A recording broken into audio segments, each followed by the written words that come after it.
E whai mana nui ana etahi iwi I roto I o rātou rohe, nā te whakataunga o a rātou tono raupatu. Ko te mana tūpuna maunga o tāmaki tētahi. Arā, he whakakaotanga o ngā iwi mana whenua te kaumātoru, hei aha hei mana whakahaere I ngā maunga puia o te rohe whānui o tāmaki. Hei tā te pūrongo a te Rauhiringa Brown, ka tahia no tēnei kāhui iwi, ka whakae ki te whakaroa ake I te rehi ki te whare kōkōrangi e tūana ki maunga kia. Ātia kua koni atu I te rua te kautau e mono ātia ana e te tini ngerongero.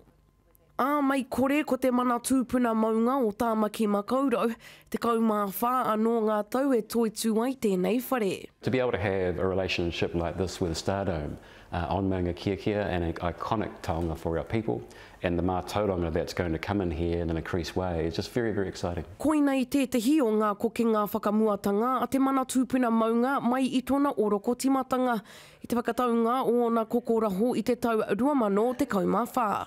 So working with them since our establishment in 2014 has been quite an important take for us. And reaching this point where they now have long-term security for their future planning is an important part in that journey for us both working together. E rāhiri tiana I ngā rangatira o Stardome te hononga ki te mana tūpuna. Hei tāna e he nui ngā huaka puta mo te iwi Māori kātahi, mā Aotearoa whānui ka rua.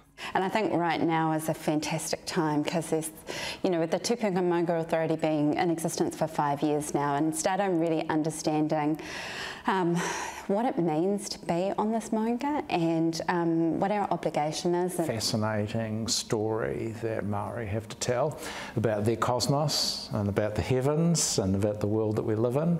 And here at Stardome we feel there's a fantastic opportunity to cooperate with the Maunga Authority in telling that story.